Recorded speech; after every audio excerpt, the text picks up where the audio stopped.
Caros alunos, isso aqui é a aula 6 e, na verdade, é a parte 2 do capítulo 17, a origem do bipedalismo, né? E basicamente o que a gente falou, que talvez o chimpanzé e o homem moderno, eles têm o mesmo tipo de adaptação, né? Ahm, Inicialmente, né? Eles estavam adaptados aos recursos, né, de que estavam em quantidade grande no meio ambiente, né, comparado com hoje em dia. Aí o que que aconteceu?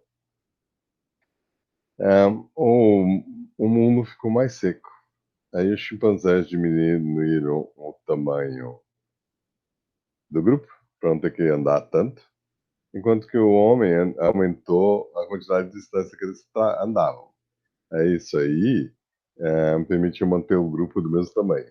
Então veja, É, se você tem um ambiente com muitos recursos, como a floresta tropical, você pode ter grupos de símios maiores, né? E aí, se você reduz a quantidade de recurso, né, aí das duas uma, ou você diminui o tamanho do grupo, ou você aumenta a distância andada, né? Então isso aí talvez sejam adaptações alternativas, né? Então, isso seria uma hipótese de por que os nossos ancestrais desenvolveram uma locomoção eficiente, né?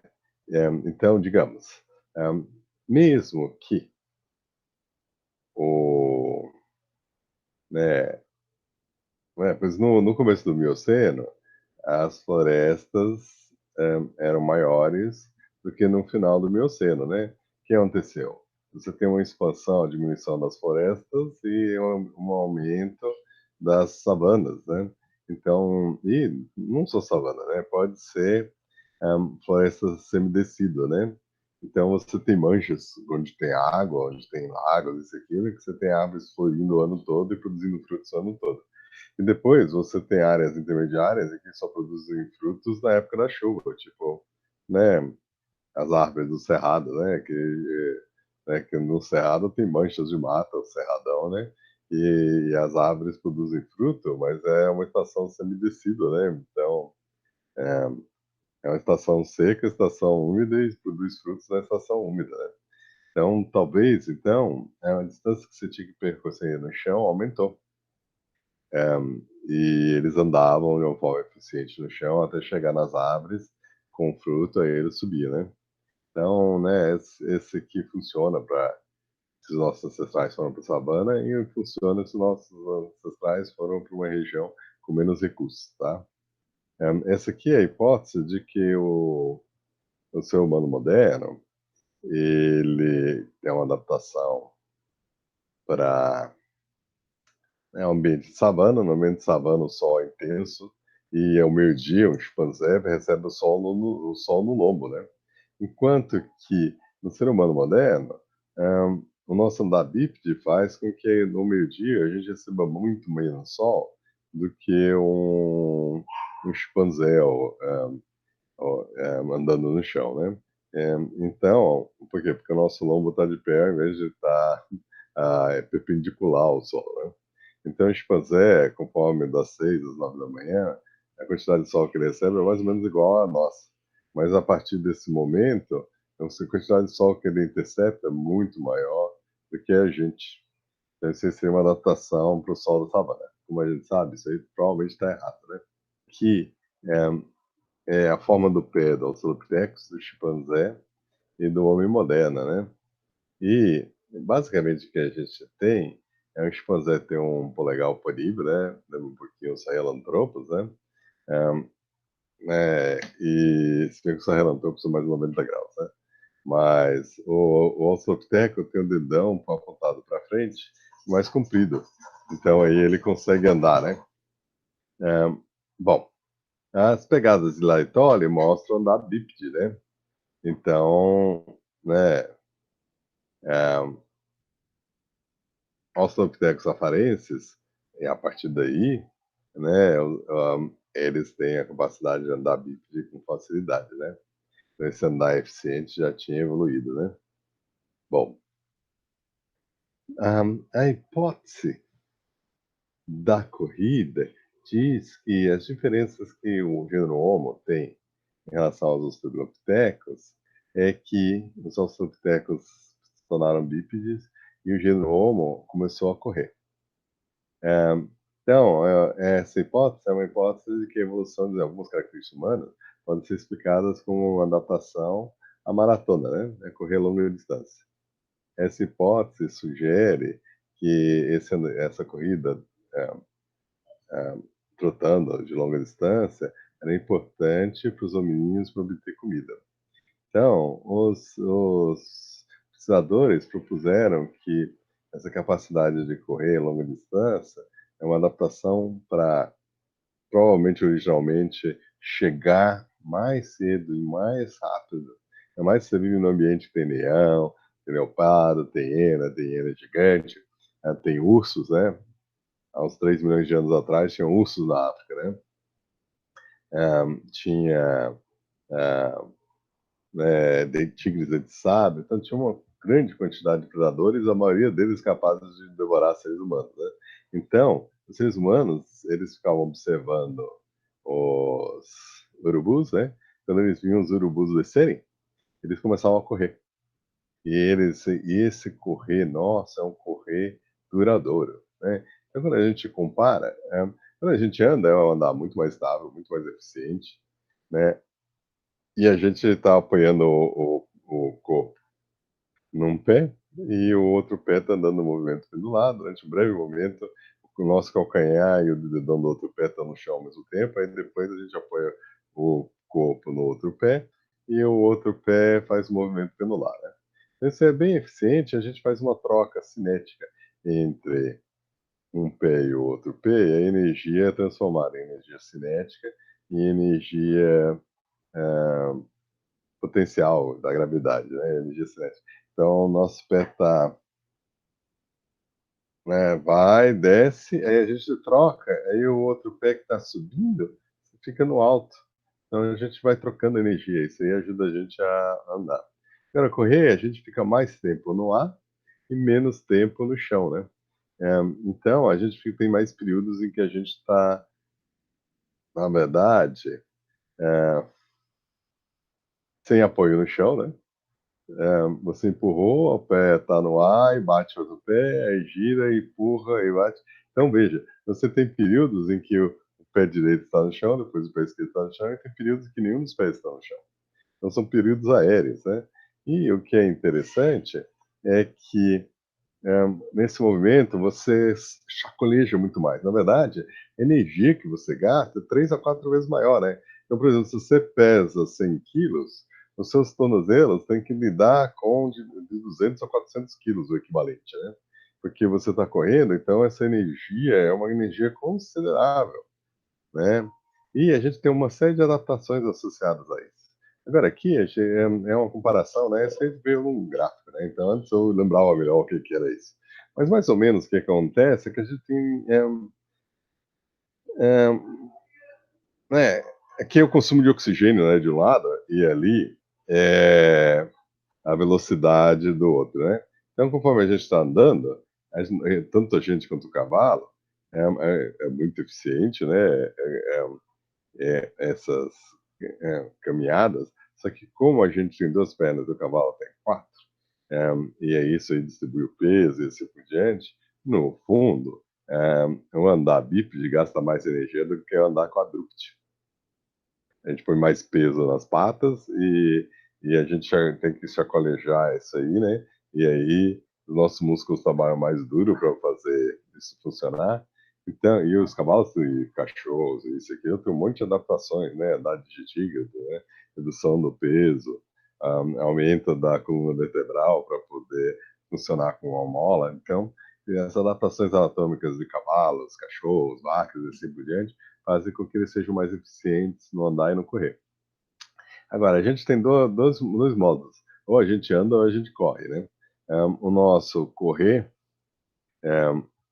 o nosso andar, ele é ineficiente em velocidades baixas. Por isso que às vezes você está andando comigo, que anda mais devagarzinho, um vovó, por exemplo, você fica mais cansado do que se estivesse andando sozinho. Você está andando numa velocidade que é fora do seu ótimo.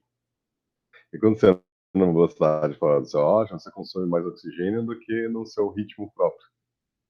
Agora, se você aumenta a sua velocidade, aí tem um momento quando você está por 2 metros por segundo em que se torna mais eficiente você correr.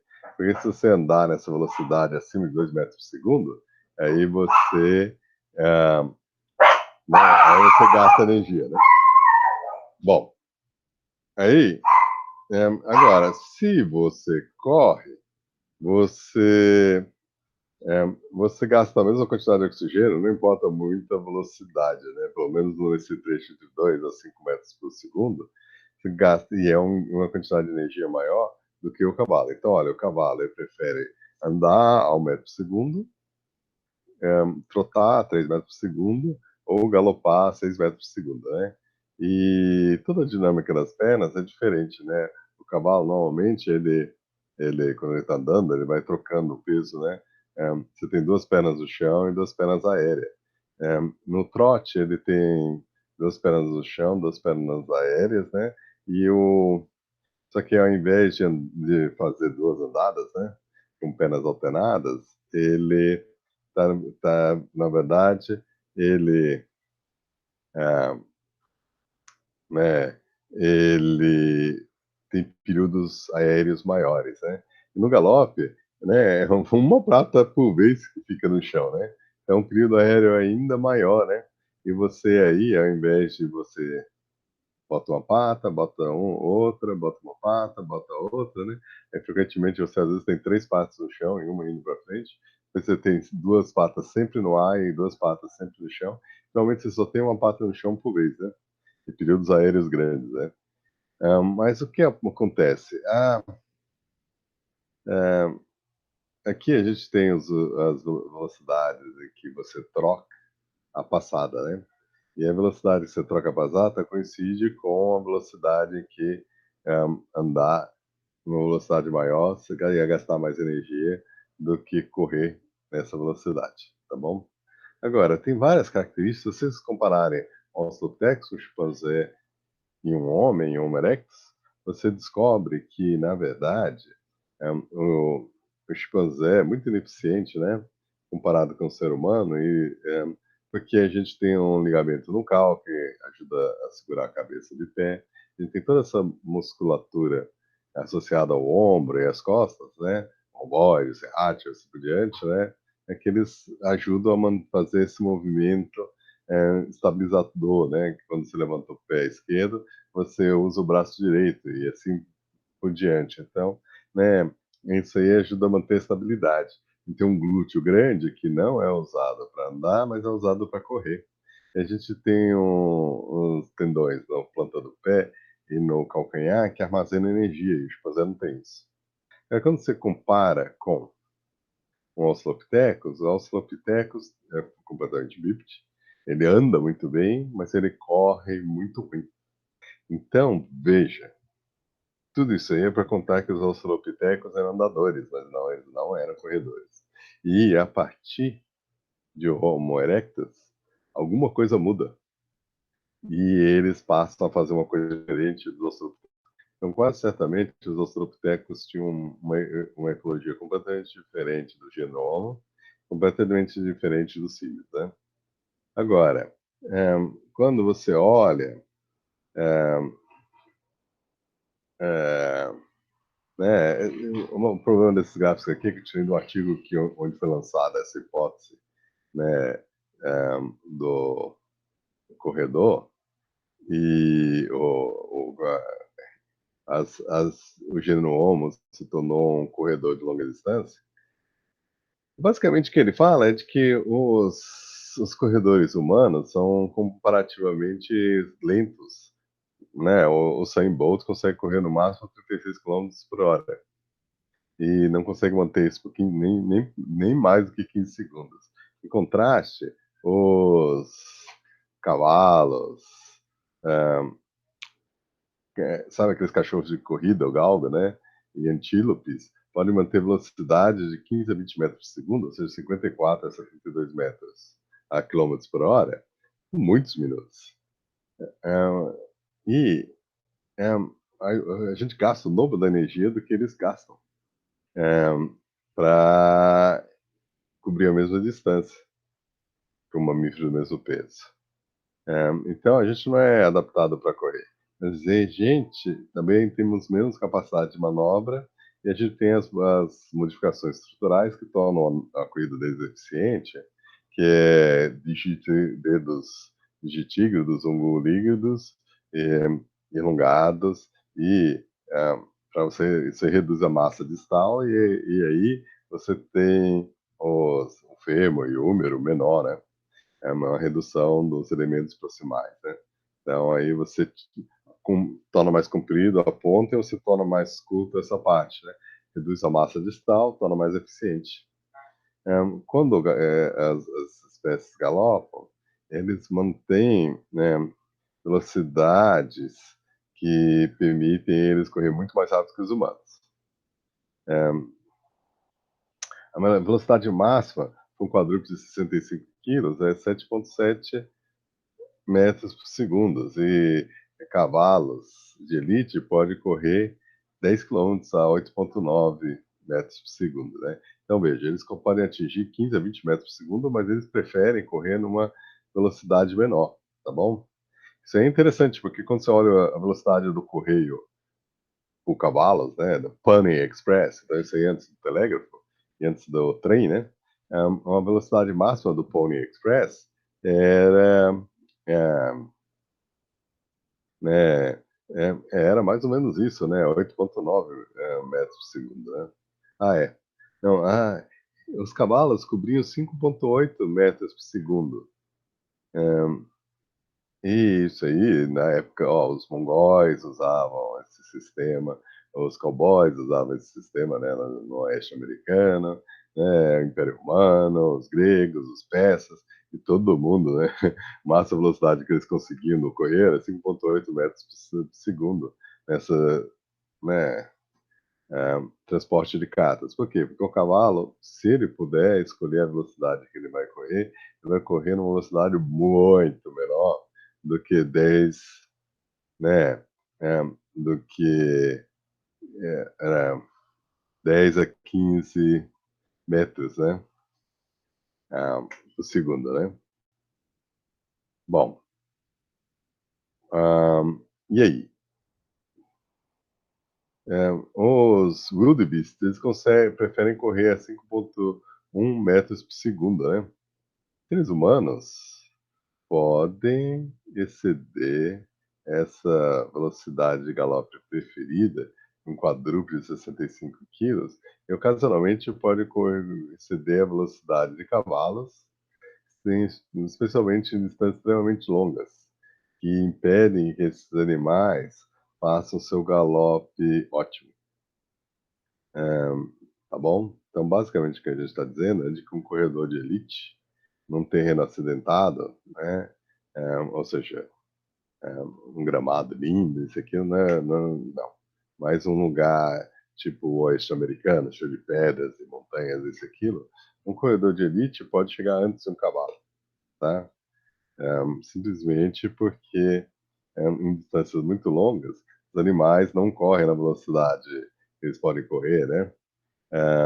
É, 15 a 20 metros por segundo por muitos minutos, né? Porque isso aí para eles é exaustivo, eles preferem correr a uma velocidade um terço dessa, né?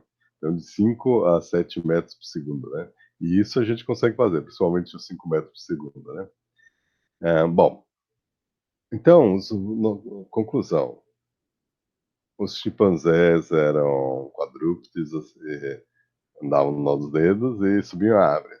Os australopitecos eram andadores, mas não corriam. E os seres humanos, o gênero Homo, eles têm adaptações para correr. O ligamento nucal e a musculatura das costas impede a cabeça cair para frente e movimenta contralateralmente o braço em relação à perna. O glúteos máximos é usado muito na corrida, mas não para andar. Então, presença de glúteos máximo, sinal de corrida. O tendão de Aquiles é fundamental para correr, armazenando elasticamente 50% da energia necessária para correr. Isso, né, por isso que eles não têm tendão de Aquiles. O ouvido médio garante equilíbrio durante a corrida e difere no homem e no chimpanzé, né? Os chimpanzés eles são todos do mesmo tamanho e a gente, os que mantêm a nossa estabilidade. Aí a gente tem adaptações na nossa visão e quando a gente está correndo, a gente não mexe a nossa visão, ela fica estável. Então a gente tem um sistema de correção, né? Em que a gente vai correndo, né? Mas o nosso campo visual a gente mantém estável, né? Então tem toda uma correlação do nosso olho, né? De se manter fixo num ponto e da musculatura associada ao olho e nosso sistema nervoso, né? Um arco plantar funciona como uma mola ao correr, né? Então é importante. As grandes perguntas são: o que que a raridade do bipedalismo primata implica, além de ser difícil de evoluir?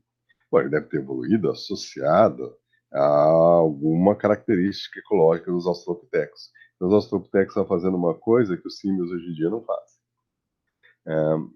Dado as diferenças energéticas entre o quadrupedalismo dos hominoides e o bipedalismo humano, um- uma, uma transformação evolutiva seria necessariamente rápida ou lenta? Bom, isso aí, na verdade,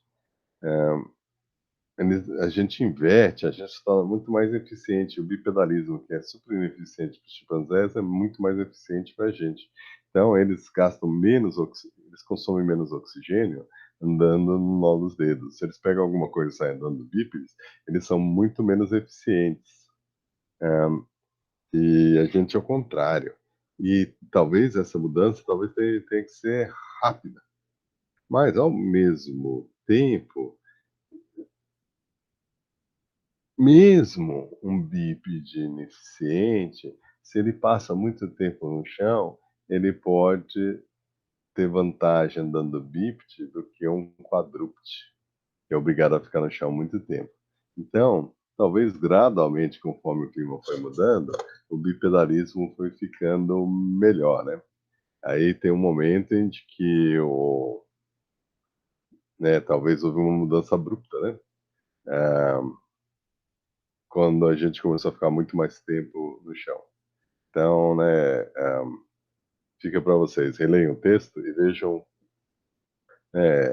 qual que é o mais provável, né? Depois, que hipóteses iam sofrer de uma forma adversa se o bipedalismo evoluiu numa floresta ou num contexto com floresta, né? Tipo, não uma floresta, mas sim uma floresta semidescida. Bom, vamos olhar as hipóteses, né? Uma maneira eficiente de se locomover, acho que sobrevive os dois. Né? Cuidando dos filhotes, sobrevive os dois, pode ser tanto na floresta quanto na floresta embicida, na sabana, né? Pegar alimento, funciona bem. Libertando as mãos, funciona bem. Evitar predadores, funciona bem. Não, porque para evitar os predadores na savana africana. Então não, não funciona.